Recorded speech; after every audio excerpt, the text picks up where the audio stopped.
नमस्कार दोस्तों, मैं प्रदीप कुमार सिंह ज़िंदगी तेरा शुक्रिया में आप सभी का बहुत बहुत स्वागत करता हूं।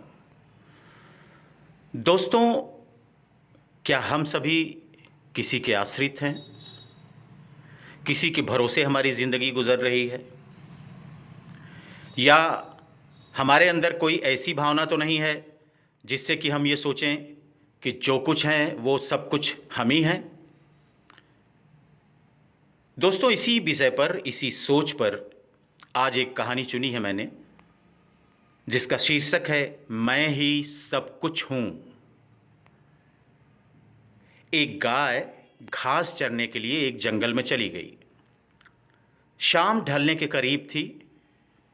उसने देखा कि एक बाघ उसकी तरफ दबे पांव बढ़ रहा है। वह डर के मारे इधर उधर भागने लगी। वह बाघ भी उसके पीछे पीछे दौड़ने लगा। दौड़ते हुए गाय को सामने एक तालाब दिखाई दिया। घबराई हुई गाय उस तालाब के अंदर घुस गई। वह बाघ भी उसका पीछा करते हुए तालाब के अंदर घुस गया। तब उन्होंने देखा कि वह तालाब बहुत गहरा नहीं था, उसमें पानी कम था और वह कीचड़ से भरा हुआ था। उन दोनों के बीच की दूरी काफी कम थी, लेकिन अब वह कुछ नहीं कर पा रहे थे। वह गाय उस कीचड़ के अंदर धीरे धीरे धंसने लगी।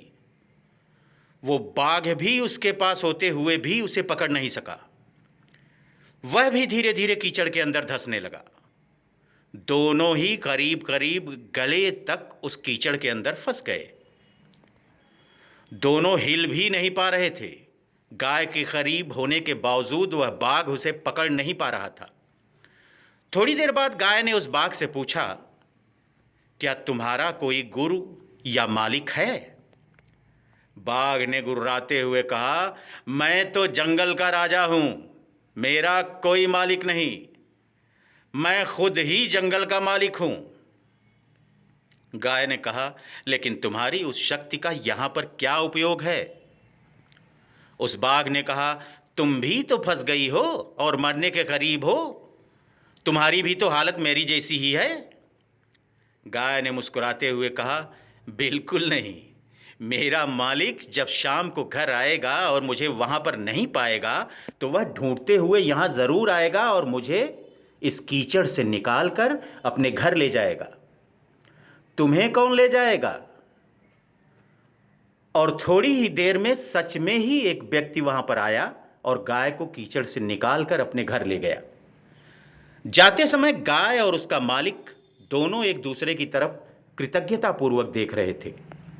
वे चाहते हुए भी उस बाघ को कीचड़ से नहीं निकाल सकते थे, क्योंकि उनकी जान के लिए वह खतरा था। गाय समर्पित हृदय का प्रतीक है। बाघ अहंकारी मन है। मालिक ईश्वर या गुरु का प्रतीक है। और कीचड़ यह संसार है। साथ ही साथ ये संघर्ष अस्तित्व की लड़ाई है। किसी पर निर्भर नहीं होना अच्छी बात है, लेकिन मैं ही सब कुछ हूं, मुझे किसी के सहयोग की आवश्यकता नहीं है, यही अहंकार है और यहीं से विनाश का बीजारोपण हो जाता है। ईश्वर से बड़ा इस दुनिया में सच्चा हितैषी कोई नहीं होता, क्योंकि वही अनेक रूपों में हमारी रक्षा करता है। अहंकार एक ब्लैक होल की तरह होता है जो हमारी चेतना पर अत्यधिक गुरुत्वीय खिंचाव डालता है। यह उसे विकसित नहीं होने देता। तो दोस्तों, आज की कहानी में बस इतना ही। आप सभी लोग निश्चित रूप से समझ गए होंगे कि इस कहानी के ज़रिए मैं आप सभी लोगों से क्या कहना चाहता था, क्या समझाना चाहता था।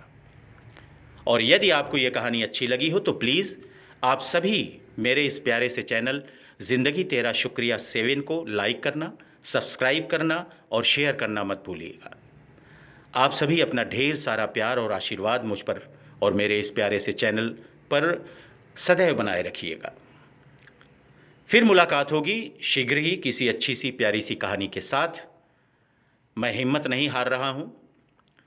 मुझसे बाद में बहुत से लोग आए और दुनिया भर की ऊल जलूल फिल्मी चीज़ें और तमाम वल्गर चीज़ें लेकर के आए और मेरे सामने हज़ारों के सब्सक्राइबर उनके हो गए। लेकिन आज भी मैं बहुत नीचे हूँ इस हिसाब से, मात्र 270 सब्सक्राइबर लेकर के मैं अपना ये चैनल चला रहा हूँ। लेकिन आपका प्यार और आपका आशीर्वाद मेरे मन में ऐसा बस गया है कि मैं इसे कभी जीवन में बंद नहीं करूँगा। आप सभी बस ऐसे ही अपना स्नेह मुझ पर बनाए रखिएगा। आप सभी अपना और अपने परिवार का, परिवार के प्रत्येक सदस्य का बहुत बहुत ख्याल रखिएगा। आप सभी का बहुत बहुत शुक्रिया, बहुत बहुत धन्यवाद।